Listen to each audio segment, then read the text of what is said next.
Dun dun dun. Final Fantasy VII. I had a request to do some more games, some more game reviews. So let's get to it. Bodybuilding Gamer here. I'm going to be reviewing the 1997 release of Final Fantasy VII. Wow, what a big event this was. This came out for the OG PlayStation, like I said, in 1997, and it was a huge event. It was crazy. I don't know, to anybody that wasn't around that time, like, this game was marketed heavily, like more than I'd never seen a game more advertised than this game. Like, this was so crazy. It wasn't like you see commercials on TV or whatever. Like, this was at bus stops.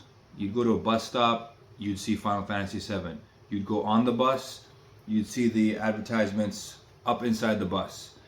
You'd hear about it on the radio. You'd go all kinds of places and you'd see it advertised in these places. So they really put a lot of money into this. It was, actually, I'll give you a quick synopsis first before I talk a little bit more about the background of the game. So Final Fantasy VII, obviously, it's the 7th iteration.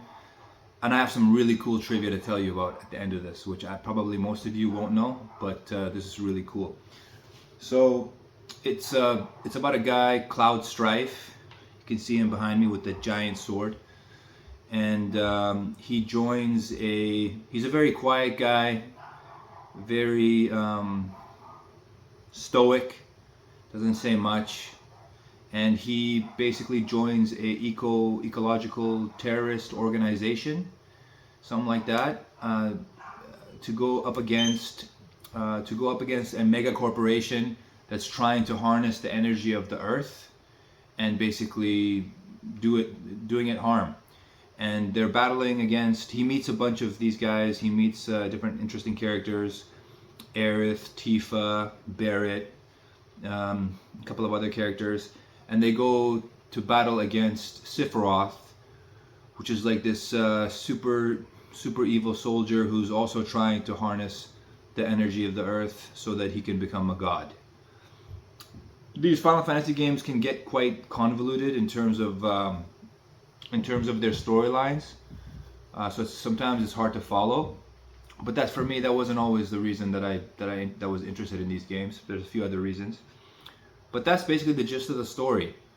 And, it takes place in many different settings. This is the Shinra Corporation, I believe, where Cloud and his compatriots have to break in and go through all the different soldiers and try to get to the higher ups in the corporation. And then eventually they're going to meet up, take on Sephiroth. So that's a really quick synopsis of the story. I recommend you play the game and kind of go through the story yourself. I remember I spent maybe 70-hour playtime on this back in high school. So this game will eat up a lot of your time. It's definitely a time killer. What can I say about the game other than what I said originally? This is a game that I think was a PlayStation seller. You know, like Resident Evil was a PlayStation seller, Gran Turismo 2 was a PlayStation seller, Metal Gear Solid was a PlayStation seller, Twisted Metal, but this was definitely a big seller for the system. A lot of people bought the original PlayStation just for Final Fantasy VII. And I also think that, I don't know about now, I'd have to do some more research, but I do think this really shot up the popularity of the RPGs, the role-playing games on the systems. This was originally supposed to be for the Super Nintendo, but Square, the developer and publisher, decided to go the Sony route because of the compact discs had a lot more space on them, and this game, you're gonna have to. It was on. I have a physical copy of it from high school. It's on 3 CDs. So it came. This is the first time I ever saw a game on more than one disc, and it's definitely a huge game. it's a testament to excellence, basically. It shares a lot with Resident Evil in terms of it has, so when you're kind of walking around in the different cities, different environments, your characters are 3D, but the backgrounds are pre-rendered images, just like Resident Evil. And I just love that because that allowed these games to look really, really fancy for the time. And then they're intercut with beautiful CGI. The CGI in the Final Fantasy games was always so nice.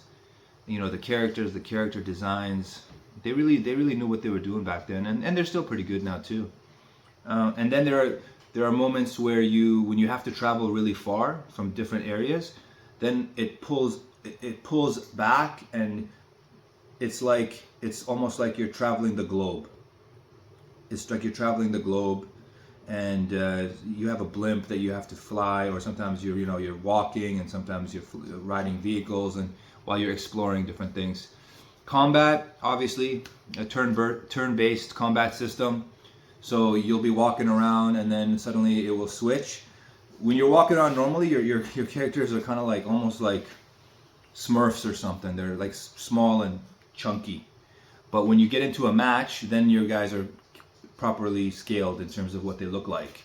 And then, just like every other turn-based Final Fantasy game, you have to you have time. Like an enemy hits you, then you have time to hit them back, and it gives you the time to decide. Okay, I'm going to choose this weapon. I'm going to choose this magic. I'm going to choose this elixir, this potion, whatever. I'm not going to get into all that stuff. I'm not a huge Final Fantasy guy, but I did love this one and 8. I'll talk about 8 as well. Here's the trivia for you, which you may not know. Square was going to go out of business. So they decided that they were going to make one last game before they went out of business. And they called the game Final Fantasy because that was going to be their final game.